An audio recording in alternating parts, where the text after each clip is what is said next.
जय हिंद दोस्त, मैं आपका दोस्त सर्वेश। आप पहले ही देख चुके हैं कि आज हम पढ़ाने जा रहे हैं नॉमिनी। सरकारी नौकरी में नॉमिनी क्या होता है, नॉमिनी का क्या बेनिफिट होता है सरकारी नौकरी में, इसकी पूरी सच्चाई, पूरी डिटेल आज हम आपको पढ़ाएंगे और इसके बारे में पूरी सही और सटीक जानकारी देंगे कि ताकि आप अगर सरकारी नौकरी में आते हैं तो आपको किसी भी प्रकार की परेशानी ना हो और आप नॉमिनी सही तरीके से भर सकें। सबसे इंपॉर्टेंट है, नॉमिनी सरकारी नौकरी में मांगा जाता है और प्राइवेट में भी मांगा जाता है, लेकिन हम सरकारी नौकरी की बात कर रहे हैं तो सरकारी नौकरी की ही बात करेंगे। सरकारी नौकरी में नॉमिनी क्या होता है, सबसे इंपॉर्टेंट होता है कि आप नौकरी कर रहे हैं, बढ़िया, भगवान करे आप जीवन भर नौकरी करें, बड़ी खुशी की बात है। यदि बाई चांस किसी भी प्रकार के आपके साथ दुर्घटना हो जाता है तो उस दुर्घटना के पश्चात आपकी नौकरी की जिम्मेदारी किसको दी जाएगी।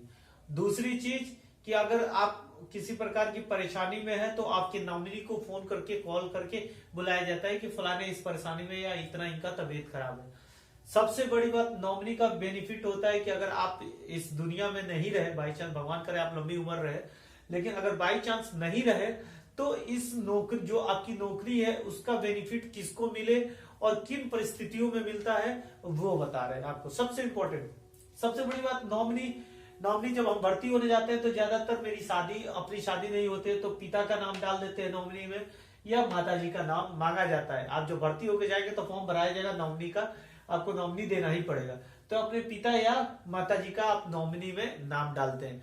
यदि जिनकी शादी हो गई है वो अपनी पत्नी का नाम डालते हैं नॉमिनी में। दूसरी चीज कि सेकेंड पार्ट पे है कि नॉमिनी अगर आपकी शादी नहीं हुई है, पिता और माता को दे दिए हैं, कोई बात नहीं, आपकी शादी हो गई है और लंबे समय बाद अगर आप चाहते हैं कि नहीं नॉमिनी आप चेंज करके अपने पत्नी को दे दें या पिता के जगह मां को दे दें तो आप दे सकते हैं। अगर मान लीजिए पिता के नाम है नॉमिनी तो बाद में आप पत्नी के नाम नॉमिनी कर सकते हैं, माता के नाम है तो भी आप पत्नी के नाम से नॉमिनी कर सकते हैं। तो ये स्थिति हो गई।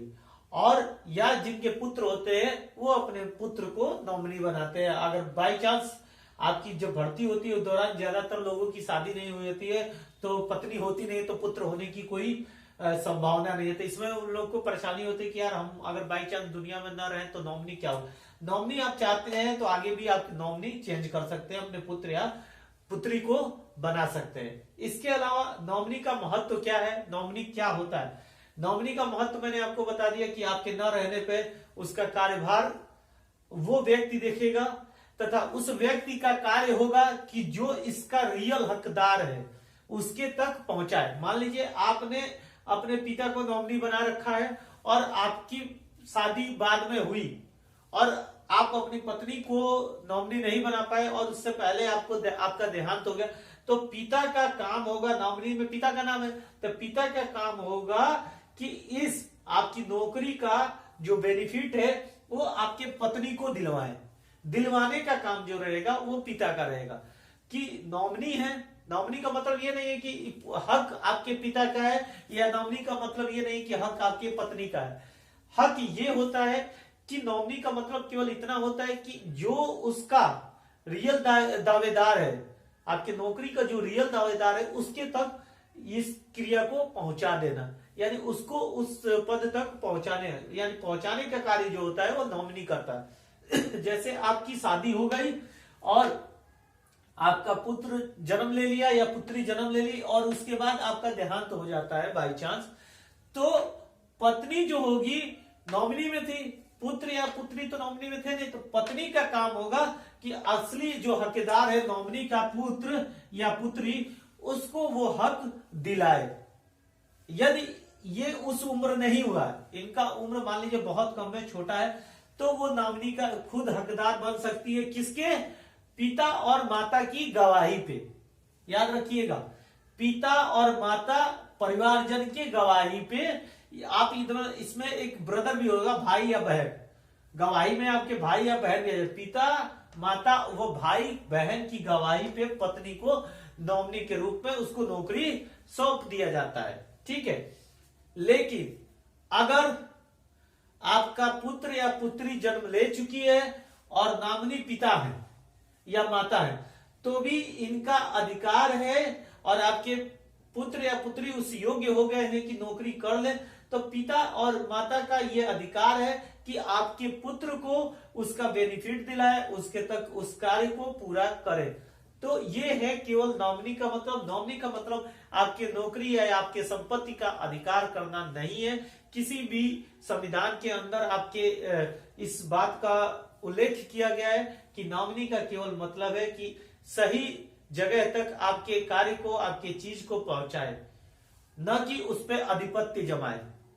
आधिपत्य नहीं जमाया जा सकता है। जो उसका रियल हकदार होता है उसके तक पहुंचाने का केवल कार्य करता है नॉमिनी। ये जो नॉमिनी है वो पहुंचाने का कार्य करता है। तो दोस्तों ये छोटा सा था, बहुत इंपॉर्टेंट था। बहुत सारे लोग पूछ रहे थे जो नौकरी में भी थे, जो नहीं है, कि सर ये नॉमिनी रियल है क्या, नॉमिनी का बेनिफिट क्या है। अगर मैंने अपने पिता को डाल रखा है नॉमिनी, बाद में चेंज नहीं करा, मेरी शादी हो गई, मेरे पुत्र हो गए, तो मेरे पुत्र को नौकरी कैसे मिलेगी। तो आप याद रखिए कि नॉमिनी का केवल मतलब है कि जो रियल हकदार है उसके तक उस जॉब को, उसके बेनिफिट को पहुंचाने का कार्य करता है नॉमिनी। तो दोस्तों मैं उम्मीद करता हूं आज का टॉपिक शॉर्ट टॉपिक था नॉमिनी, कल बढ़िया टॉपिक लाऊंगा और उम्मीद करता हूं कि ये टॉपिक आपको पसंद आया होगा।